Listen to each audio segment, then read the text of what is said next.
It's over there. Welcome back to the channel. If you're new here, thanks for stopping by. If you're a crew here, I appreciate your subscribe. We're on the road to 10,000. I know we can get there, and we can't get there without you. So make sure you share this content by hitting the like button. Do it for the algo, that way I'll grow. Now let's watch these clips. Guys, do you remember I have a video where I show you two Asian girls who are in love with African men? So now I found another two. Here we go, one, and here is another one. Yes. Okay, this one wants Nigerian one, and she wants from Congo. Yeah, and I want Ugandan, guys. Please call her. Here is my number 55. Can I say my? Okay, guys. Yes. Why am I less offended than I am turned on? I guess I will contact that therapist after all. What would you do if you moved into a home and the inside was larger than the outside? As impossible as it sounds, it's exactly what happened to Pulitzer-winning photographer Will Navidson. I have never been this disturbed by a documentary, and I would be careful watching it if you have any mental health issues. Baffled by the house, Navidson brings in experts and starts recording everything. The difference in dimensions is only a few inches at first, but as time passes, the house expands and the men even start finding doorways that weren't there before. I don't want to spoil what happens, but I will say that when they decide to open these doors, they find spaces that defy logic and connect with something that is deeply unsettling. The ending of this film has inspired countless essays and much debate. The Navidson record has a huge cult following. I don't know what I would do. I wouldn't tell the realtor, I know that. I need to know. What do you know about aliens? And how are aliens real? All right, this is really big. Pause. That's what she said. How would the Simpsons keep predicting calling it everything? They predicted the Apple Vision Pro. There's an old Simpsons episode where people are walking around with those goggles and they're falling into manholes, and now you're seeing people out there in the street swiping things and moving away and wearing these goggles on the street. I can't believe they got Trump on the escalator, though. That to me is one of the craziest ones, when they got him riding the escalator down like he did in that one moment where I think he had just declared for the presidency, and he kind of rode this elevator down. Yeah, how did the Simpsons do that? There. Here it is. Yeah. Look at this. They literally had Trump waving. It's the same photo. Well, I think it's funny that this guy says paid up there, and we didn't know anything about paid actors. What do they call them? Crisis actors? No, what's happening is they're having their little meetings and saying, this is what we're going to do a few years from now. This is what we're going to do 20 years from now. Allegedly. Allegedly. A young woman is taking photos for her job as a real estate photographer when this happens. So I took pictures of this house, and this guy was following me around like the whole time. Which isn't unusual, but he was a little bit strange, and there was like 6 people living in this house, and it's a hoarder house. That's not necessarily strange yet. I mean, other than it being the house of a hoarder, that's very strange, but typical in this day of women with no male leadership. But I also noticed they have like 3 locks on the door, and then down here they have locks, and then going up here they have a camera, and it's facing this door. Anyway, a roommate comes out of this door, and he asks them if he should lock the door and kidnap me. And I said, immediately, people know where I am. And then he laughed and said, no one would ever hear from you again. Bro, I did not even finish this house. I immediately left. I was like, nope, dipped the out. You can see me right there. Hello. But yeah, pretty sure I maybe almost got kidnapped, but I don't really know. After uploading this clip, Rai, the original poster, seemed to disappear completely from her TikTok account, leaving many to wonder what exactly happened. 1 year later, she returned to her account, revealing that the police were indeed called and the situation had been resolved. However, she never says exactly what happened, leaving all who watched in suspense to have to guess what was behind those doors at the top of the stairs. Is that like some weird ARG? I'd watch it.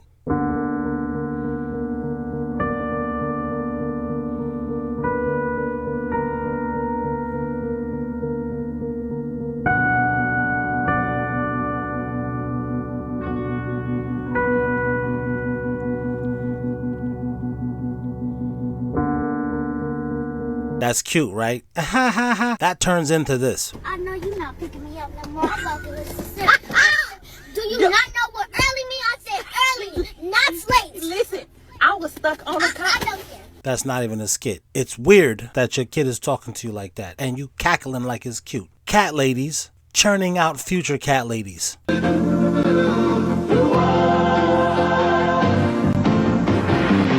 doesn't matter what comes, fresh goes better in life. With mental fresh and full of life. Nothing gets to you, staying fresh, staying cool. With mental fresh and full of life. Oh no. Fresh goes better with mental fresh and full of life. Mentos, the fresh maker. Sorry, y'all. It's an inner city thing. It's funny because it's terrifying. It's terrifying because it's true. This is a barber school. Give it to me. Give me the mirror. Let go. Is this real? Yeah, this is very real. I'm recording. This is real. Okay, that's good. great. Just finish my hair and don't want to talk to you. Do you want me to finish the front for you? What do you mean? Do you want me to line it up for you? I can do it for you. I want her to finish. Please do not touch me. Let her finish.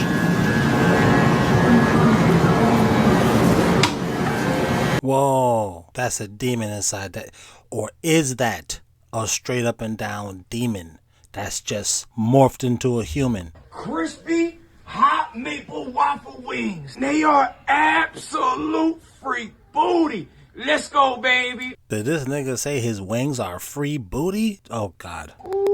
Down with them chicken wings, that onion and garlic powder, smoked paprika, pinch of salt and black pepper, hot sauce, slash of that W sauce, and 2 eggs. Everything mixed together. In the icebox she goes for 2 hours. Right to that seasoned flour, get that loco cart fired up. Into that hot tub they go. Fry, baby, fry. Ooh, that's that color. Talk about pretty. Into that waffle batter, right into that waffle maker, and press it on down. A hot maple on the tippy top. You better try it. Ooh, look at that thing! You want diabetes, baby? Hoo-wee, I'm gonna show you how to catch a stroke. The black vernacular, honestly, it's just hillbilly talk. Yeah. When you sound like a black guy. No, that's how the slave masters talked, because those guys were idiots, and the people who had more money, they were educated. Remember from England how, the wealthy were educated and the peasants, which is just a synonym for poor people, were uneducated? Have you ever thought why we say the word pig for the animal, but the meat is pork?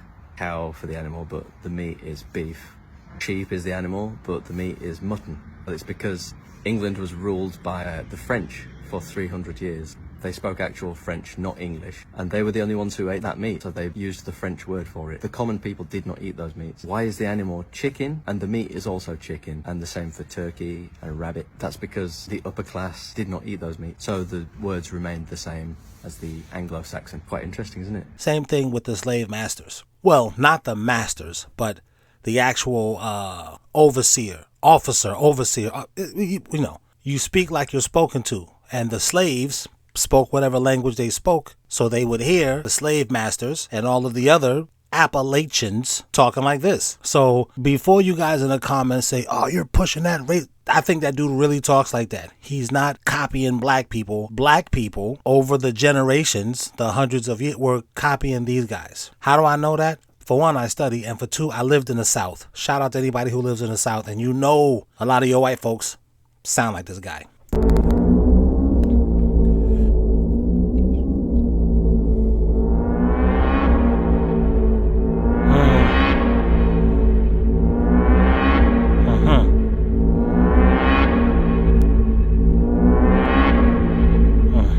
Demon's gonna come out of my hand and take this coin away. Ready? Magician 1, summons 2, Jinn and Khan. 3.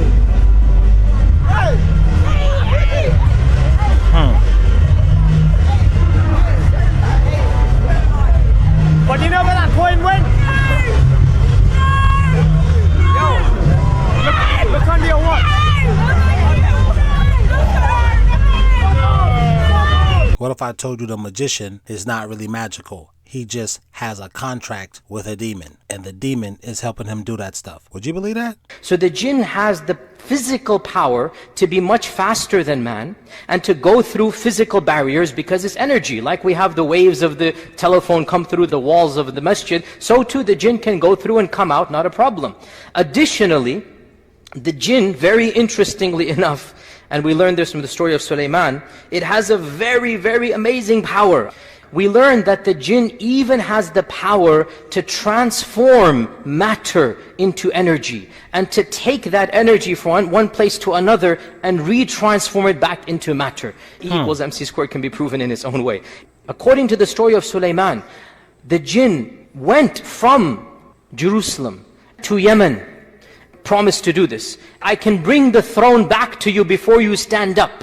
The throne would have been bigger than this podium behind us, bigger than this stage. It's a throne that was magnificent. Allah says in the Quran, وَلَهَا عَرْشٌ عَظِيمٌ. The jinn said, I'll bring it back for you by the time you stand up and you'll have it in front of you. And the throne would have come, I mean, you're not going to see the chair flying in the sky. The jinn would have taken the throne and somehow, in a way that Allah knows best, take it in its hidden energy form and then bring it all the way to Jerusalem and then retransform it back into the throne. The jinn had the capacity to do that. The facts that all of the jinn, only one stood up, it kind of sort of shows this is the pinnacle of what a jinn can do. This isn't your average run-of-the-mill jinn. This isn't the jinn living in Dallas or Houston or California. This is one of the most strongest jinns of the entire world, if not the strongest, telling Sulaiman, I can do that. Suleiman is King Solomon. Jinn is just a synonym for demon. No, aliens aren't demons. The only demons that exist are the people walking on this planet. Yeah, those are the evil people that exist in the universe. Human beings. You got good human beings and we got bad human beings. You have good people from other planets and you have bad people from other planets. What if these planets that they're talking about are in fact the alternate dimensions where these jinns or demons live at? See, I can't totally discredit what the Christians are talking about, and I can't totally discredit what the Muslims are talking about. I can't totally discredit what the Jews are talking about. I know there is a God, and I know there is only one. I'm still trying to sort it out. Don't judge me. You're supposed to be inclusive, you fucking bitch. Aren't you trying, or you got it all together? Whatever, nigga. The only demons that exist are the ones inside your own head, okay? The only heaven that exists is the heaven inside your own mind. If there's no God, then there should be no devil. What is with all of these Masonic and all of this stuff? Why do you need to do this? What is the one eye about? Oh, it's the aliens. The Anunnaki, whoever the aliens were. They created humans, but they like white people better than black ones. Allegedly, I'm saying, okay? Let's say they did this. Why would they put all of the world's resources, or most of them, where the black and brown people are? What the fuck type of... Why would you do that, alien people? Reptilians. Why not just put most of the resources where I'm already at as a white person? Why do I gotta go over here and get it? But you're the master race because the aliens made you. Or is it like the Jews and the Muslims and the Christians say that the devil is the master deceiver? Christians say the devil is a liar, so why do we think he's telling the truth about anything? I'm probably fucked up in the head, so you leave it in the comments and tell me, because all of you seem to have a little bit of information. Matter of fact, in the biblical text where it starts talking about gates of heaven, that comes from the Emerald Tablets. And that the gates that are being talked about is actually a stargate, not any type of gate where you're getting into this golden palace city to live forever. And by the way, all of this stuff is allegedly. I don't even know what I'm talking about. This is for entertainment purposes only. Okay?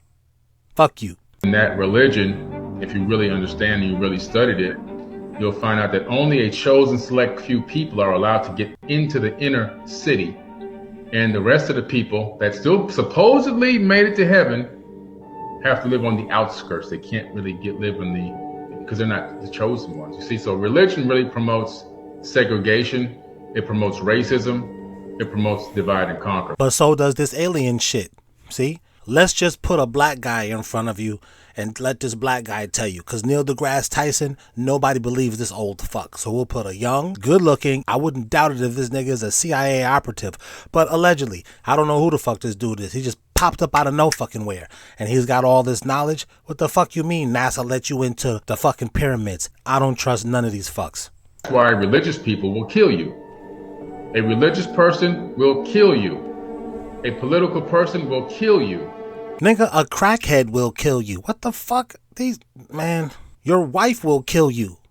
No, not you, honey. Okay. Your wife will kill you. I didn't say nothing. Jeez, crazy, bitch. Nah, I said, but we finna get rich off these videos, baby. They will kill you for their ideology. If you walk up to a person heavy in religion or heavy into politics, and you oppose what they believe, they will physically want to attack you. They will try to kill you. Sound like a LeBron James fan.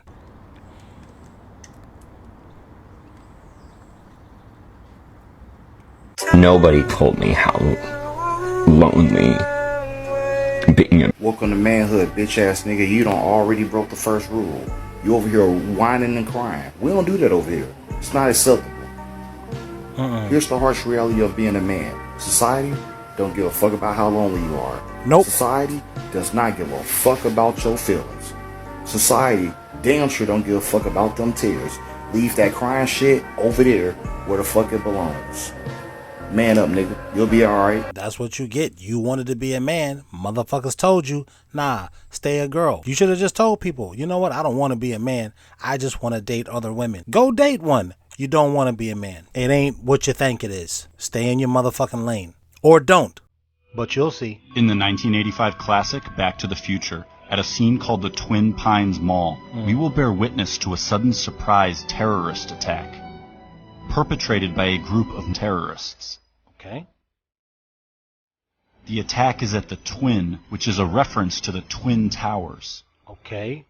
When we turn the sign upside down, the digits on the clock read 911 or 911. Okay. That's a The little... Twin Pines are a symbolic representation of the Twin Towers. Before the terrorist attack, the twins are present, but after the attack, the twins are gone, replaced with a single pine. This takes place on 9/11, where the twins are destroyed and replaced with a single tower, the One World Trade Building. Wow. Also at this scene, Doc shows us two stopwatches, both of which display encoded 9/11s. Is this only a coincidence? The pines are the towers, and this symbol system is confirmed in Back to the Future Part 2, where we see the Twin Pines appear again on a projection movie screen in Marty's future house. Marty's family gathers around the movie screen, and the Twin Pines actually morph into the Twin Towers. This is because the Twin Pines are the Twin Towers. The pines are the towers. Pines, towers. Okay. And the Twin Pines Mall is the Twin Towers Mall, which is why all the clocks here secretly say 9/11 and why there will be a terrorist attack resulting in the destruction of the Twin Pines or the Twin Towers. But the appearance of the towers is not a random backdrop, as we can see the Statue of Liberty lurking just as secretly as the towers, making this scene a secret recreation of New York City, where Marty's family has gathered to stare at Ground Zero. Of these three characters staring at Ground Zero, one of them is completely upside down. But in the entire Back to the Future saga, this is the only time when an upside-down character will ever appear. The hint being given here is to observe the scene from his perspective by turning it upside down. But when doing so, the Twin Towers are clearly shown to be falling down. Oh, wow. In the entire history of cinema, this scene of Back to the Future is the most literal depiction ever made showing the Twin Towers falling down. Wow. So how is it possible that this scene would occur in a story that already contains a terrorist attack at the twins on 9/11 where the twins are the Twin Towers, which then execute Hollywood's best depiction of the Twin Towers collapse? But Back to the Future doesn't just portray this attack, it develops into an elaborate warning about it. I could just go back early and warn him. I have to tell you about the future! Doc, about the future. You will be shot by terrorists. But Marty is carrying more essential information about the future. He knows the exact time and date that a tower will be struck. Save the clock tower! Save the clock tower! Wow. Don't forget to take a flyer. In a story we already suspect of being a 9/11 warning, how is it possible that this phrase appears on a flyer telling the future? Then, when the tower strike takes place, a giant flaming 9/11 is ignited in the street. Oh my God. Marty knows exactly when and where this tower strike will happen because it's all written on this flyer and placed in his hands. But something lurks in the background overseeing this transaction. But why does this symbol hover while Marty is forewarned about the tower strike? Back to the Future was written and directed by Robert Zemeckis, first released in 1985, but to depict the future, Zemeckis chose October 2015. Alright, Doc, what's going on, huh? Where are we? When are we? October 21st, 2015. 2015? The Twin Towers scene takes place in October 2015, and the towers appear on a movie screen, meaning the McFly family is watching a secretly placed Twin Towers movie released on October 2015, directed by Robert Zemeckis. So how could it be that now, in the real October 2015, a major Hollywood production is about to hit theaters worldwide, and it is exclusively about the Twin Towers? It happens to be directed by Robert Zemeckis. The title of this new Twin Towers film is The Walk, and this new Twin Towers film has the exact same release date as the secret Twin Towers film Planted in Back to the Future, which exposes the symbolism of the pines and depicts the Twin Towers collapse. So why would Zemeckis now draw our attention to it with a major Hollywood production? Back to the Future was released in 1985, The Walk in 2015, exposing this warning after 30 years. Marty writes this warning into a letter. He seals it shut, intending for it to remain hidden for a specific amount of time. What's the meaning of this? Find out in 30 years! I'm telling you, man, sometimes I would rather a fucking reptilian. That's all I got for you today. Tune in next time and we'll do it again, alright?